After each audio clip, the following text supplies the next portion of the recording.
Salut à tous, on se retrouve avec Stéphane pour vous parler des résultats de la Diamond League de Rabat qui a eu lieu ce week-end. On va détailler un petit peu tous les résultats des Français, des étrangers. Installez-vous bien, vous êtes dans la chambre d'appel. On your marks. Set. Allez, c'était la 4e étape des 15 étapes proposées par la Diamond League. Donc 15 étapes autour du monde. Pour ceux qui connaissent pas le concept, c'est 15 étapes, ça regroupe plusieurs épreuves avec un circuit un peu élite. C'est le grand show de l'athlétisme mondial sous forme de circuit. On se retrouve à Rabat. Et pourquoi c'est une étape un peu unique? Parce que c'est la seule étape africaine du circuit. Et l'Afrique, c'est un peu le berceau, j'ai envie de dire, du demi-fond, du fond. Et on nous a concocté quand même un plateau de très très haut niveau, de haut standing. C'est une terre de demi-fond, de fond. Et les Gebre Selassie, Kipchoge, Hicham El Guerrouj, alors eux ils n'ont pas couru, mais ils ont couru il y a des années. Et forcément ça attire les spécialistes chaque année du demi-fond. Je pense que c'est un contrat qui a été rempli par l'organisation de Rabat, de la Diamond League. Une affluence, j'ai envie de dire presque record de 22 000 spectateurs sur un nouveau stade, le stade Moulay Abdellah. Une enceinte franchement rénovée, flambant neuve. Le plateau, il était super avec des Français, des étrangers, pas mal de records personnels, des meilleures perfs aussi mondiales, et ça, c'était super. Ouais, tu l'as dit, des meilleurs perfs mondiales. Il y en a eu 4 sur ce meeting de Rabat. Et c'est pas une surprise quand on voit qui a fait le plateau. C'est tout simplement Jean-Pierre Vatel qui est en charge du plateau maintenant pour la Diamond League de Rabat. Et Jean-Pierre Vatel, ce n'est autre que l'organisateur historique du meeting de Liévin, le meilleur meeting du monde en salle. Depuis quelques années, il fait également le plateau du meeting Paris Indoor et du meeting de Paris Charletti. Donc voilà, c'est un Français, donc Cocorico, bravo à lui, un Français qui organise très bien les meetings, qui fait les meilleurs plateaux du monde. On les a vus sur des records du monde à Charletti plusieurs fois, à Liévin plusieurs fois également. Là, il n'y a pas eu de record du monde hier à Rabat, mais on est en début de saison et on est sûr qu'il prépare aussi un gros plateau pour le meeting de Charletti qui sera au courant du mois de juin. Donc voilà, Jean-Pierre Vatel, c'était le directeur du plateau sportif de ce meeting de Rabat hier. Il y avait 12 Français qui étaient engagés sur le meeting, dont 10 en Diamond League. Il y avait Sacha Alessandrini et Bérénice Clay-Emerle qui étaient sur des épreuves hors Diamond League. Et les Français engagés, les 10 autres en Diamond League, il y avait donc Marie-Julie Bonin, la championne du monde hivernal, il y avait Anaïs Bourgoin, Jeff Ferius, Ryan Zézé, Yanis Méziane, Djilali Bedrani, Alexis Mielet et Luc Le Baron sur le 3000 mètres steeple, Azine Habs et Romain Mornay sur le 1500 mètres. Donc un très beau plateau de Français, un très beau plateau d'étrangers également. Mais on va commencer ce podcast, Stéphane, aujourd'hui en parlant des Français. Et on s'est posé la question, quel est le top français du week-end? Quelle est la meilleure performance française de ce meeting de Rabat? Et Stéphane, pour toi, alors, qui a fait la meilleure perf chez les Français? Pour moi, ça se passe en demi-fond avec Anaïs Bourgoin, la française qui a réalisé 1 minute 57,81 en rentrée, c'est exceptionnel. Alors quand je dis rentrée, c'est rentrée dans un contexte international.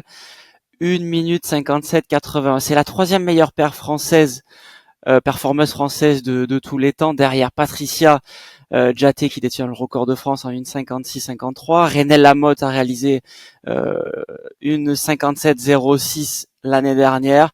Anaïs Bourgoin, une 57,81, c'est du très très lourd. 4e de la course, 4e de la Diamond League à Rabat. C'était sa première apparition en Diamond League pour Anaïs, et franchement elle est pas si loin de la première place de Duguma, on reviendra après, qui gagne en une 57,42. Pour moi c'est le top français du week-end et même du moment. Ouais, c'est vrai que c'était une très belle perf. Anaïs Bourgoin, quatrième d'un meeting très très dense, hein, avec 4 filles sous les 1,58. Elles sont 10 filles sous les 2 minutes. C'est dire la densité de cette course. C'était vraiment incroyable. En plus, elle était un petit peu au milieu du peloton toute la course. Elle s'est un peu bien protégée. Elle n'a pas été trop gênée, mais là, on sent qu'elle était quand même pas en hyper bonne position. Donc il y a peut-être encore quelques dixièmes à aller gratter. Et c'est vraiment une bonne chose pour elle. Je suis d'accord avec toi. Mais moi, mon top français de ce week-end, ça sera pas une personne, mais ça sera une discipline. c'est le 3000 mètres steeple masculin en France. Je trouve qu'il se porte vraiment très très bien. On en avait parlé déjà avec Nicolas-Marie Daru sur les 2 épreuves de Diamond League en Chine où il avait réalisé les minima puis a baissé son record personnel sous les 8 minutes 10. Là, il y avait encore 3 Français au départ, mais il n'y avait pas Nicolas-Marie Daru. Donc au départ, on avait Bedrani, le vice-champion d'Europe, Alexis Miele, le champion d'Europe, Luc Le Baron, la relève, le petit jeune qui monte fort, qui s'entraîne avec Adrien Taoudji et Jimmy Grissier à l'INSEP. Et donc on s'attendait à des athlètes qui allaient certainement faire les minima. Et ben voilà, Alexis Miele, il a fait les minima. Djilali Bedrani, il a fait les minima. 8-11 pour Bedrani qui finit 9e de la course. 8-12 pour Miele qui finit 11e de la course. Les minima c'est 8-13-66. Donc voilà, ces deux-là, ils les ont fait. Et malheureusement pour Luc Le Baron, il finit 14e de la course en 8-13-70 à 4 centièmes seulement des minima FFA. Il doit être terriblement déçu, surtout qu'on sait qu'avec la densité qu'il y a sur cette discipline, il va falloir faire les minima. Ça va être une obligation pour partir à Tokyo. Il y a fort à parier qu'il aura d'autres courses à faire et qu'il aura d'autres occasions de les faire, mais voilà, il a raté une belle occasion hier soir. Et surtout, ce qu'il faut noter, c'est qu'il y a des gros athlètes qui sont même pas encore rentrés. Il y a donc Jimmy Gressier, on en a déjà parlé sur cette chaîne, qui va se faire un 3000 mètres steeple au meeting de Paris-Charletti au mois de juin, qui sera pas sa toute première sur la distance, mais qui sera un peu comme une première. Et voilà, on imagine qu'il va vouloir faire les minima aussi. Mehdi Bellage, qui est peut-être pour moi le plus talentueux de toute cette génération sur le steeple, mais qui est quand même souvent tourmenté par des blessures, qui n'a pas encore fait sa rentrée et qui revient. Alors est-ce qu'il va être en forme cet été? Est-ce qu'il va être capable de faire les minima? On verra. Et il y a le meilleur performeur français de l'année dernière, Louis Gilavert, qui n'a pas fait sa rentrée non plus encore. Ça veut dire que, à mon avis, ils sont 7 à pouvoir prétendre à faire les minima, et je pense qu'ils vont être 7 à faire les minima, c'est-à-dire que la finale des France Élites, qui va faire office de qualification pour les championnats du monde de Tokyo, risque d'être mais électrique, mais ça risque d'être la course des championnats de France, à ne surtout pas rater, à rater sous aucun prétexte, Stéphane.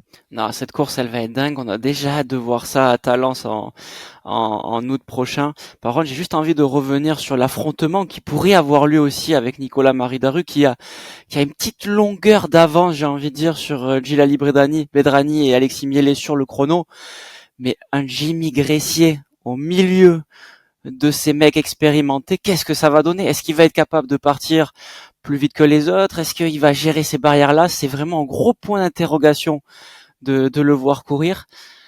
Franchement, cette course-là, elle va être mythique. On sera vraiment excités de voir ça, que ce soit à Talence ou même à Charletti, si tous ces mecs-là français sont invités.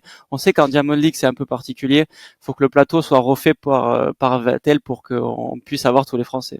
Ouais, on a vraiment hâte de voir de toutes les courses de cette année qu'il va y avoir sur le 3000 mètres steeple. Ça va être à mon avis le fil rouge de l'année chez les Français.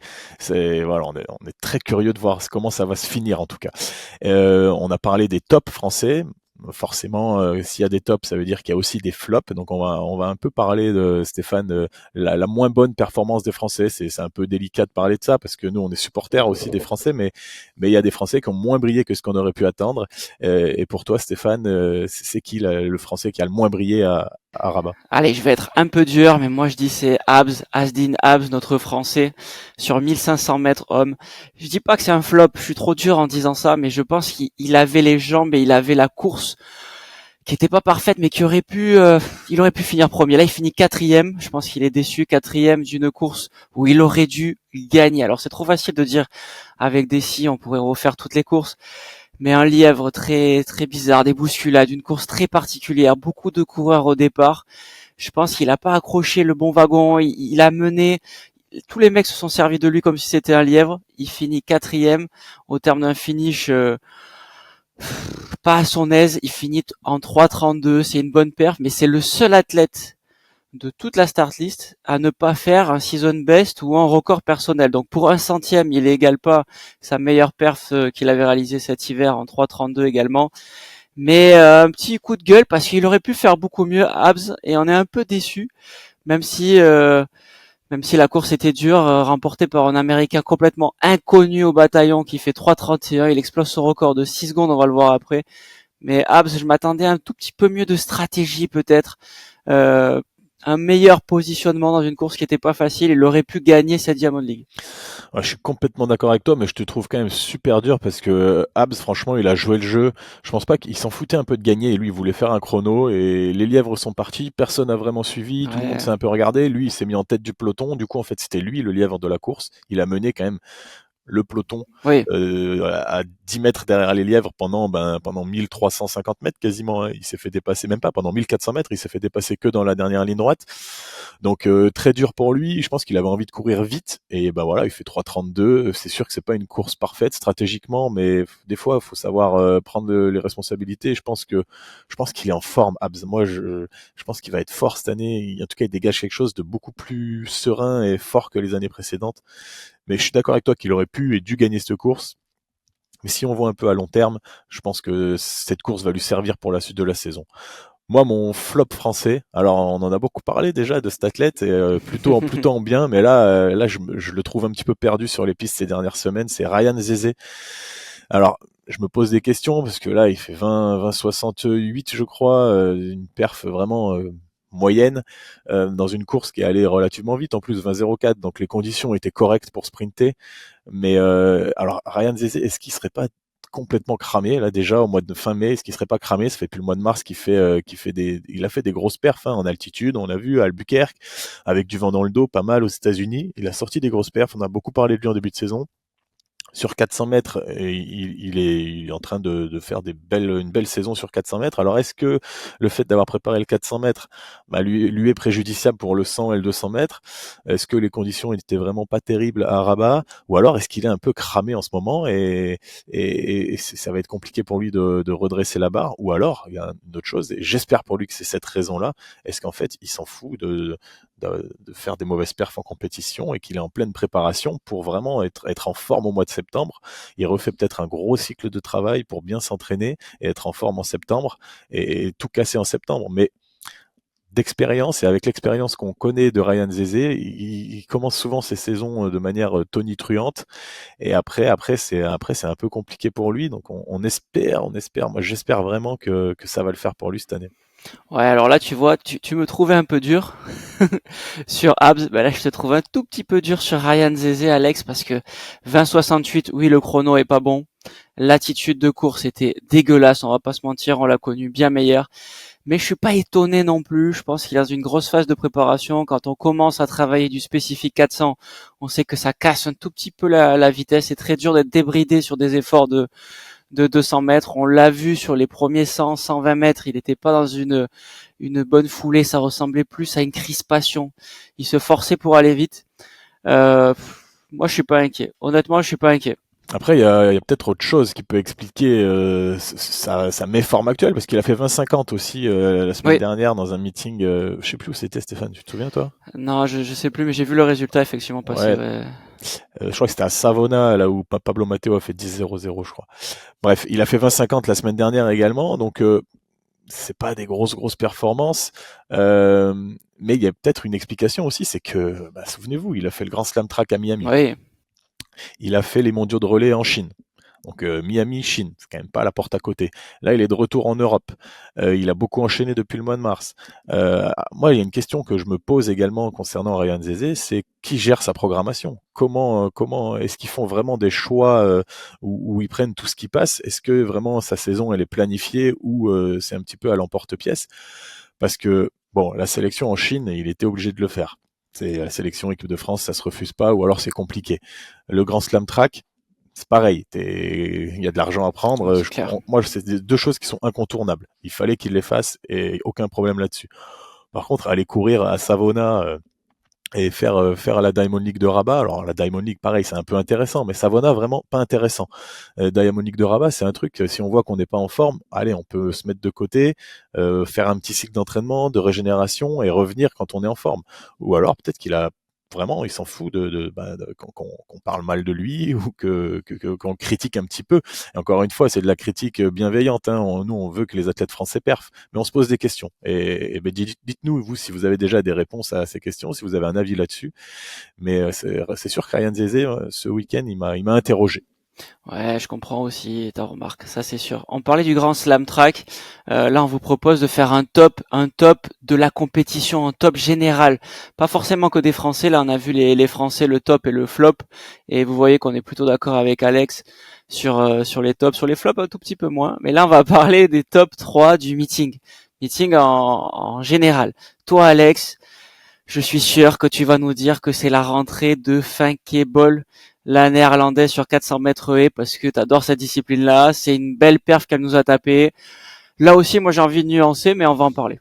Ouais, moi, FMK Ball, pour moi, c'est mon top 1 de ce meeting. Déjà parce que c'était une des premières courses du meeting. On a ouvert le meeting par ça sur la chaîne L'équipe et c'était vraiment trop cool de revoir FMK Ball parce que cet hiver, on l'a déjà pas beaucoup vu parce elle avait fait l'impasse sur l'hiver pour sa saison individuelle. Elle avait fait que le relais 4x4 à Apeldoorn aux Pays-Bas, avec succès d'ailleurs, donc très bien pour elle. Et donc, ouais, Femke Bol, la néerlandaise de 25 ans, troisième des JO de Paris, qui était une déception pour elle. Hein. Elle visait clairement, elle visait Deuxième l'or. place. Elle visait l'or. Et d'ailleurs, c'est en visant l'or qu'elle a perdu la deuxième place. Hein. Mais voilà, troisième des JO, c'était une déception pour elle. Cet hiver, elle fait un peu l'impasse pour se régénérer. Et là, sa rentrée, elle était attendue. Moi, je l'attendais. Sa meilleure perf en carrière en rentrée, c'était l'année dernière en 53,07 le 2 juin. Là, on est le 25 mai, donc une semaine plus tôt. Elle fait 52,46, ce qui est une perf exceptionnelle en rentrée. C'est du même acabit que ce qu'a fait Sydney McLaughlin en rentrée il y a un mois. Donc ok, McLaughlin, c'était il y a un mois, donc c'est encore plus fort. Mais pour Femke Ball, 52,46 en rentrée, c'est très fort. Et elle alterne les jambes d'impulsion, les jambes d'attaque jusqu'à la 6. À partir de la 6, elle attaque de la jambe gauche jusqu'à la ligne d'arrivée. Elle rajoute donc juste une foulée. Son schéma, il est clair, net, précis. Peut-être qu'elle va être capable de le faire évoluer en cours de saison avec la forme qui monte, mais pour moi, c'était vraiment le top de ce meeting. C'était de revoir Femke Ball, performante et un peu à l'image de ce que fait McLaughlin dans le Grand Slam Track, elle a défoncé la concurrence. Elle a 1,5 seconde d'avance sur la deuxième, je crois. C'est c'est du grand n'importe quoi, c'est très fort. Moi, j'aimerais bien voir une confrontation McLaughlin-Femke Ball et ne pas attendre la finale des mondes de Tokyo pour les voir s'affronter. Ouais, je suis d'accord avec toi et je pense que c'est cette confrontation-là qui va aller faire que les filles vont aller chercher des très très très grosses performances et peut-être battre le record du monde, on sait pas, le record du monde qui était stratosphérique de l'année dernière aux Jeux Olympiques à Paris, aux Jeux Olympiques. Si avec un peu plus de concurrence, ces deux filles se mettent en avant, je pense qu'il y a moyen de faire quelque chose.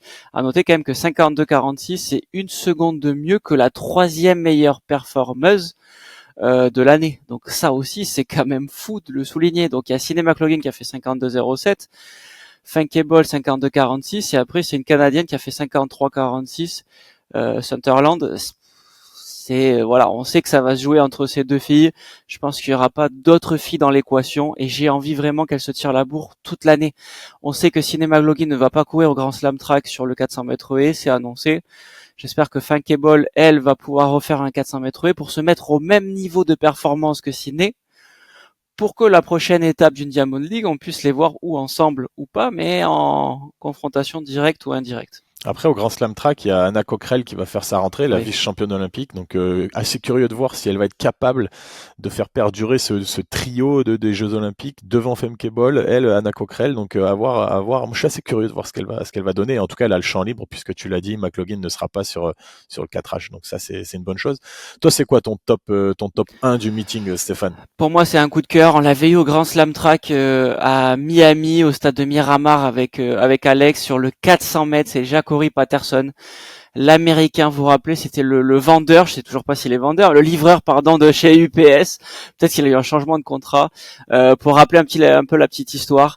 Sans faire la victime du tout, mais il avait dit qu'il était dans une difficulté assez financière depuis quelques mois, voire quelques années, qu'il n'arrivait pas à percer dans l'athlétisme. Il était livreur chez UPS, il trouvait pas de sponsor, c'était assez compliqué. Il avait réalisé 43,98 au 400 mètres au Grand Slam Track devant tous les cadors. Et ben là, il a retapé des cadors. J'étais trop content de le voir recourir. Il était dans une course aussi vraiment de très haut niveau. Il réalise 44,37 avec un finish que je vais qualifier d'incroyable. On dirait que sa course commence aux 350 mètres. C'est fou, il arrive à retirer sur les bras, à remonter les genoux, là où personne n'arrive à se replacer. Lui, on dirait qu'il met un coup d'accélérateur, qu'il en a sous le pied, et il finit en 44-37. Un chrono qui est un tout petit peu moins bon qu'au Grand Slam Track. La course était un tout petit peu différente. Mais il y avait quand même de quoi faire avec une start list qui était annoncée avec 7 athlètes en moins de 44-50. Et lui, il les tape un par un. Il les prend tous, il les défonce. Franchement, ce gars-là, je le trouve trop fort. C'est la révélation pour moi de ce début de saison en sprint. Ouais, on en avait bien parlé sur l'étape de Miami et du Grand Slam Track, Jackory Patterson. Et son schéma de course, c'est vrai qu'il est assez intéressant. C'est que le mec qui perd le moins de vitesse dans la dernière ligne droite. C'est pas un gros partant, il se crame pas dans les 200 premiers mètres. Il passe en 21,50 à Miami et aux 200 mètres. Là, on n'a pas les analyses de course, donc on peut pas vous donner l'information, mais il doit passer dans les mêmes eaux, c'est-à-dire que il est rarement dans les premiers aux 200 mètres. Et dans la fin de course, c'est celui qui perd le moins de vitesse. On sait qu'on ne peut pas regagner, on ne peut pas réaccélérer dans la dernière ligne droite, mais on peut essayer de conserver sa vitesse et lui, il le fait très très très bien. Il résiste très bien au lactique et ça fait des fins de course qui sont tonitruantes pour lui et ça le fait gagner des courses en ce moment et c'est super intéressant pour lui. Tu l'as dit Stéphane, ça doit être fantastique ce qui se passe dans la tête de ce jeune homme depuis un mois. Il gagne de l'argent, il vit de sa passion, tout le monde parle de lui. C'est des beaux destins comme nous on les aime et comme les Américains en raffolent. Complètement. J'espère juste qu'il va pas être grillé par les différentes organisations et l'agent à vouloir courir de partout, comme tu dis, avec de l'argent, parce que moi, je le vois être champion du monde en septembre à Tokyo et il faut pas qu'il se crame. Ouh, Stéphane, il a annoncé. Parfait. Ouais, On, je on crois. prend note, c'est annoncé. J'y crois. Allez, on va parler de notre top 2 de cette compétition. La deuxième perf qui nous a le plus marqué avec Stéphane, en plus on est d'accord sur cette fois-ci là, c'est El Bakkali, le 3000 mètres steeple. Alors on a déjà parlé du 3000 mètres steeple, mais on a parlé que des Français tout à l'heure. Là, on va se concentrer sur El Bakkali. C'était une course qui était montée pour lui. Jean-Pierre Vattel, on l'a vu, il était très investi sur cette course. Il lui a crié dessus tout au long de la course. On voyait sa tête là, vraiment lui gueuler dessus pour qu'il relance. Et il a été servi, Vattel, parce que El Bakkali fait un très gros chrono, meilleure performance mondiale de l'année, 8:00,70. C'est très fort, hein, vraiment c'est très très fort. Et en plus de ça, derrière, il y a un mec qui s'est accroché, qui a tenu, Stéphane, c'est Frédéric Ruppert. Alors je sais que tu le connais super bien, c'est un athlète que tu suis depuis des années. Ouais, c'est vrai. Non, effectivement, personne le connaissait, enfin personne, les spécialistes certainement, mais ce Rupert, il est allemand, il a 28 ans, il a pas mal d'expérience, mais pas de l'expérience à haut niveau. Il a réalisé 8 minutes, 1 seconde et 49 centièmes. C'est le record national d'Allemagne et c'est surtout son record explosé. Mais quand on vous dit explosé, c'est explosé. Ce qu'il faut savoir, c'est que ce gars-là, il vient à la base du 400, du 800, avec des chronos qui sont pas stratosphériques. Il a fait une 50 en 2019. Après, il est passé un peu sur 1500. Il fait 3,44, 3,45, un peu plus sur 3000, mais il a pas de gros chronos. Il a aucun honneur, aucun médaille entre guillemets sur ces dernières années. Il a un record à 7,46 aux 3000 mètres. Et là, il arrive à taper 8,01 aux 3000 mètres aussi dans une course exceptionnelle. Il explose son record de 14 secondes. De 14 secondes. Il avait fait cette performance-là, 1 minute 15 au championnat d'Europe l'année dernière à Rome. Mais là, 8,01, c'est stratosphérique.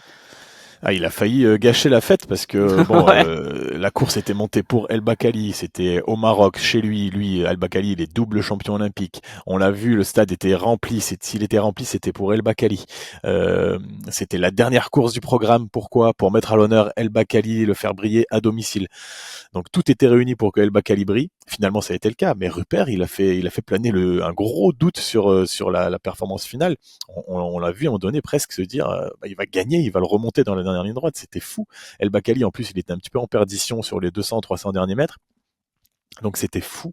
Vraiment, c'était vraiment une course super, super intéressante à suivre. Et à noter quand même que El Bakkali, Frédéric Rupert, record d'Allemagne, 8,01,49, tu l'as dit, mais c'est surtout la troisième meilleure performance européenne de tous les temps, derrière Maïdine Mekissi et Bob Tari en 8,00 et 8,01 également. Donc Frédéric Rupert à suivre, à voir si c'était il était dans la zone, comme dirait Michael Jordan au basket, si vraiment c'était un jour qui lui réussit et voilà, il en aura peut-être plus jamais des courses comme ça, ou alors à voir s'il s'inscrit dans la durée et que ça va devenir une référence peut-être du 3000 mètres steeple européen en tout cas. Et on va enchaîner avec notre top 3. La dernière épreuve dont on voulait vous parler, c'était le 3000 mètres féminin avec Béatrice Chebet. Avec Stéphane, on est d'accord pour dire qu'elle fait partie de notre top 3 parce que c'était vraiment une course exceptionnelle ce 3000 mètres.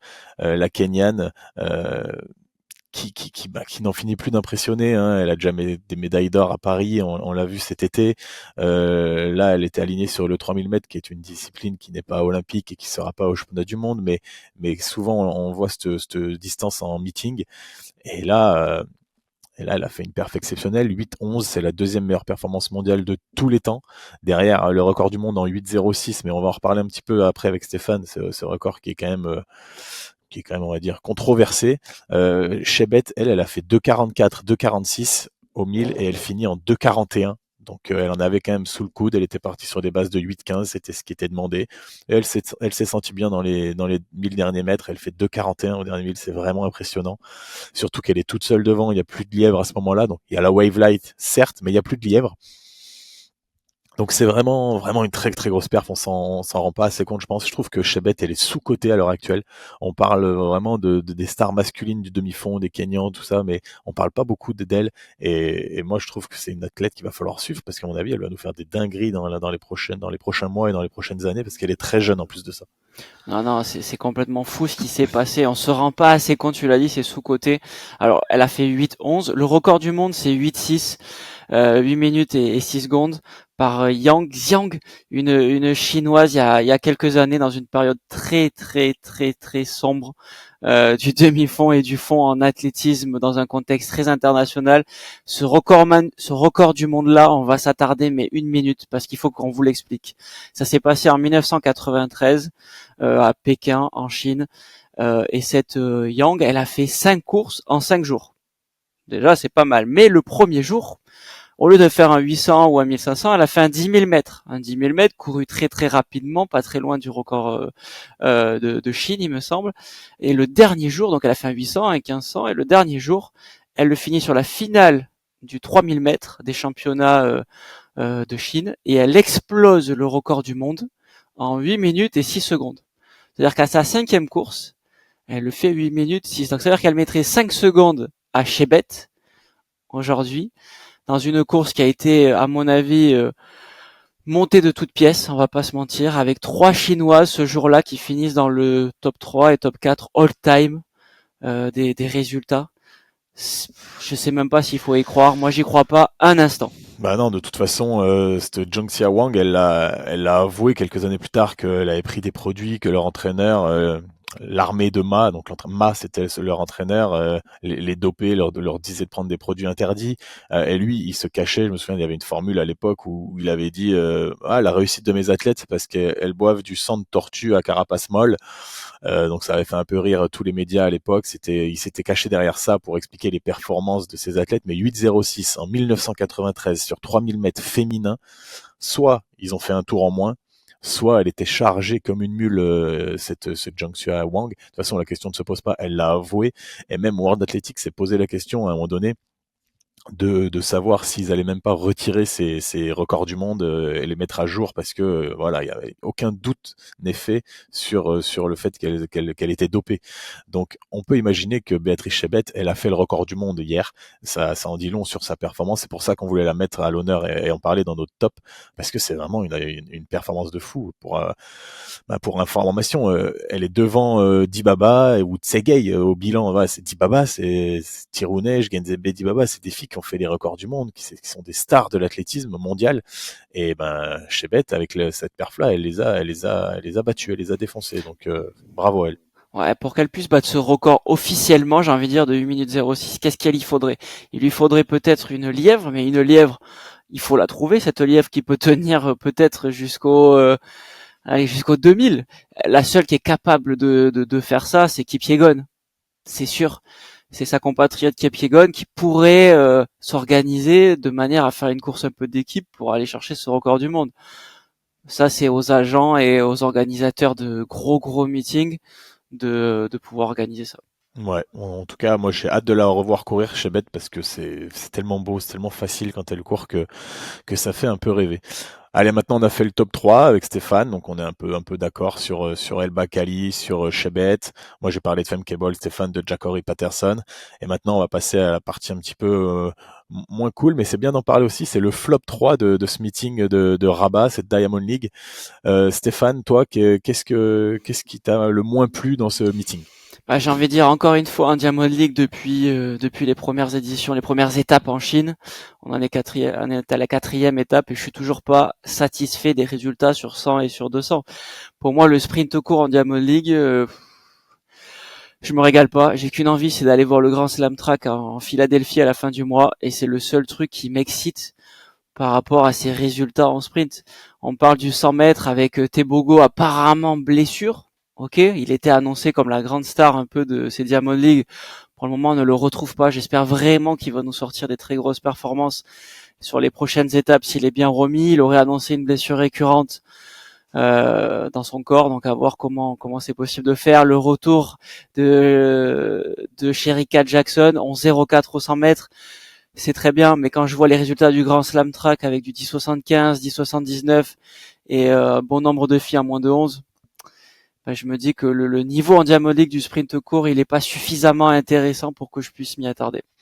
Ouais, je suis un peu d'accord avec toi. Pourtant, le, le- le- ce meeting de Rabat, il paraissait tellement, Oui, il donnait vraiment envie parce qu'il y avait un truc qu'on voit très rarement, peut-être même qu'on n'avait jamais vu en Diamond League, c'est qu'il y avait l'opportunité pour les garçons de faire le 100 mètres et le 200 mètres en épreuve de Diamond League. Et c'était ce qu'avaient annoncé Tebogo et Fred Kerley. Ils étaient inscrits sur le 100 et le 200 mètres une heure et demie plus tard.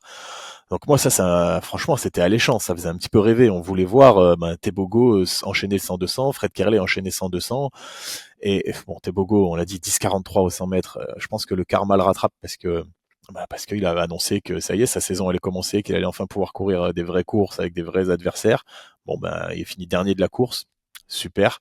Bon, il est blessé, mais il avait pas l'air de se tenir. Ça a pas l'air d'être musculaire. Alors peut-être que c'est tendineux, donc c'est un peu sournois. Je sais pas, on n'a pas d'infos, mais moi je pense que c'est tendineux parce qu'il se tient pas forcément un muscle. Et il dit que c'est assez récurrent, donc ça fait penser à une blessure un petit peu, peut-être un tendon d'Achille qui grimace un petit peu de temps en temps. Donc ouais, je suis un peu d'accord avec toi. Moi, c'est pareil. Mon flop 1, c'était Tebogo. Tebogo, franchement, faut qu'il arrête de parler, qu'il se mette à s'entraîner ou qu'il se guérisse et qu'il revienne et qu'il fasse parler la poudre et la piste parce que là, jouer comme Noah Lyles, ça marche pas quand on n'est pas Noah Lyles, c'est quand on gagne pas tout. d'ailleurs en parlant de lui, je pense que c'est le seul homme qui peut dynamiser un peu la Diamond League sur le sprint court, en tout cas chez les hommes. Je vois mal un Ben Narek, alors peut-être à Eugene aux États-Unis ou mais sortir un peu du Grand Slam Track. On sait qu'il est sous contrat, ça l'empêche pas d'aller voir autre part. Mais j'ai l'impression qu'il va pas mal courir en Grand Slam Track ou dans les meetings aux États-Unis. Mais la seule façon de dynamiser ça, c'est peut-être aussi un Marcel Jacob qui va être certainement annoncé à Rome à la prochaine étape de la Diamond League. Mais sinon, sans ça, je vois pas comment on va être attentif aux résultats et dynamiser un peu tout ça. Sur le 100 mètres femmes, c'est un peu pareil. Franchement, en 0,4 chez Rika Jackson, c'est bien, c'est quand même un bon retour. Ok, mais franchement, moi je me suis pas régalé de la voir courir. Je l'ai trouvée très puissante en fin de course, soit sur une fin de course intéressante, mais après le départ était pas ouf. La moitié des concurrents, je les connais même pas. Franchement, de la startiste chez le 100 mètres femmes. Donc globalement déçu du sprint. Je me suis plutôt régalé sur le sprint long avec Patterson ou même sur le demi-fond. Donc en fait, Grand Slam Track est égal sprint, Diamond League est égal concours et demi-fond. Moi j'ai l'impression que ça se résumerait à ça. C'est vrai que ça peut finir un peu comme ça et c'est un peu dommage, mais Oui, bon, si les athlètes y trouvent leur compte, tant mieux. Après, je nous trouve un peu dur de critiquer le sprint à ce point parce qu'on compare Grand Slam Track Miami où on était sur un stade qui était dans un champ de patates avec du vent dans le dos où les c'est perfs, vrai. c'était sûr que ça allait être un truc de fou. Là, on est dans un stade olympique avec gradin, du vent négatif ou du vent très très faiblement positif à plus 0,2, je crois sur le sprint, plus 0,6. Voilà, faut pas non plus comparer, parce que Kim Binet fait 9,95 avec plus 0,6. Si tu le fous au Grand Slam Track avec plus 2,4 comme Bednarek, ça fait 9,80 ou moins de 9,80 aussi, j'en suis quasiment sûr.